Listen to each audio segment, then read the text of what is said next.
Recording 57. You will hear a student discussing his case study with his tutor. First, you have some time to look at questions 21 to 25.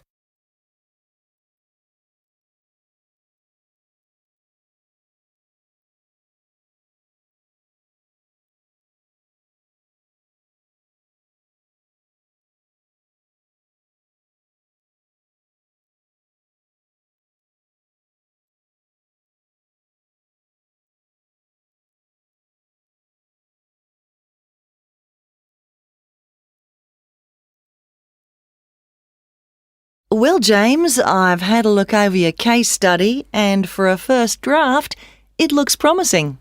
I have to be honest, when you told us we had to write about a furniture company, it didn't sound like the kind of thing that would interest me. But since then, I've changed my mind. Why's that? Well, as you know, Furniture Rossi is an Australian company, still comparatively small compared to some of the high street stores, but it's got plans to expand into foreign markets, so I chose it for that reason. It's going through a transition. It's a family-run business aiming to build a global brand. All right, and you've made that clear in your writing. One thing, though, that I think you've overlooked is why Luca Rossi started a furniture company here in Australia in the first place. Well, he'd just got an arts degree, hadn't he? And people were trying to talk him into an academic profession, but he wanted a practical job, something he thought would be more satisfying in the long run. His grandfather had been a craftsman, he'd made furniture in Italy, and he'd passed this skill on to Luca's father. And, well, Luca thought he'd like to continue the tradition. Yes, that was the motivation behind his decision. And what was it, do you think, that gave Furniture Rossi a competitive edge over other furniture companies? I wouldn't think it was price. It's always been at the higher end of the market. But according to my research, it was to do with the attitude of the employees. They were really focused on giving good customer service. Yes, Luca Rossi insisted on that. Their promotional campaigns also emphasised the fact that the wood only came from Australian forests. But that was the case with their rivals too, so it wouldn't have made them stand out. OK, we'll have a careful look at the content of your case study in a minute, but I just want to make a general comment first before you start writing your second draft. OK.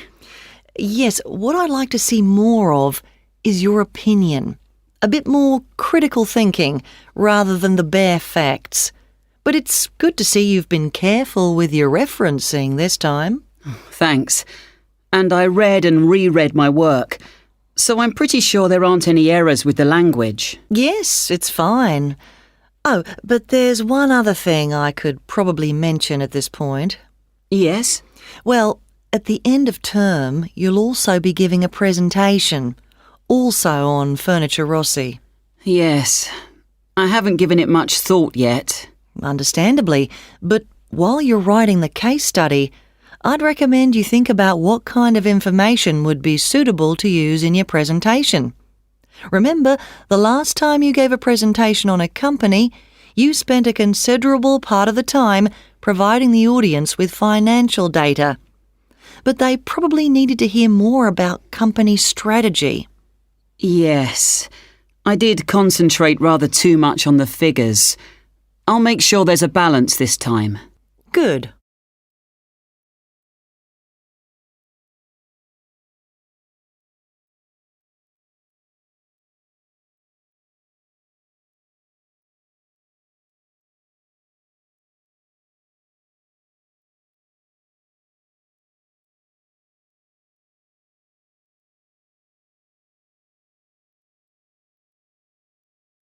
Now listen and answer questions 26 to 30. OK, so let's just think about the content of your case study, the history of Furniture Rossi.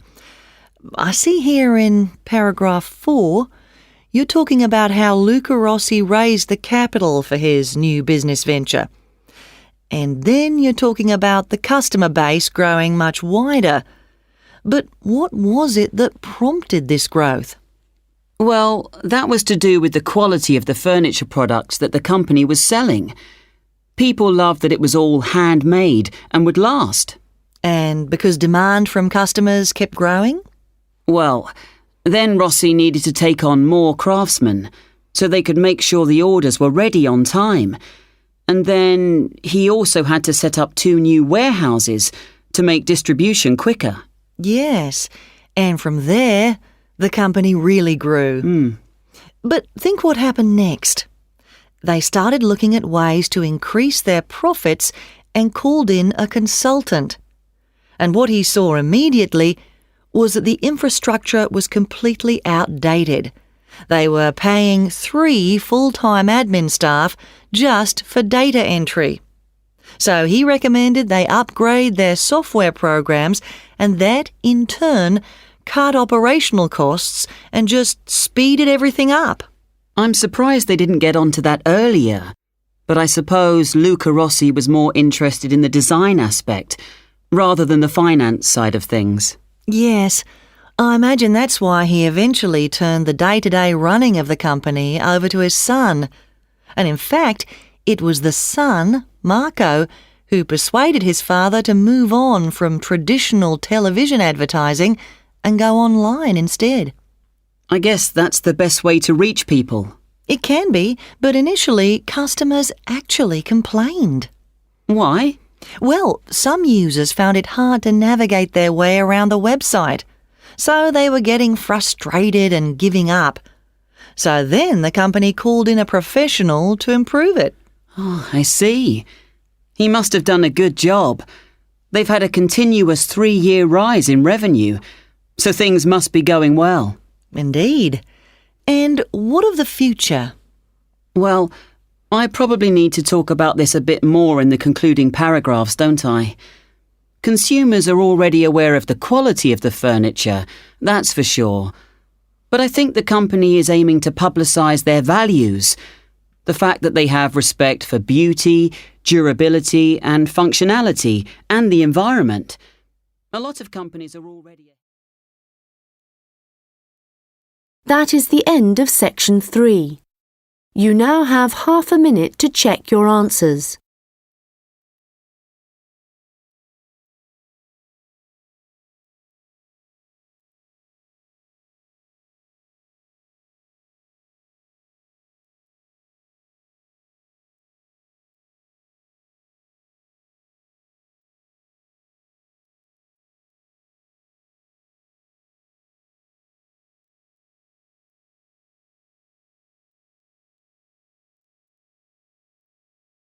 Now turn to section 4.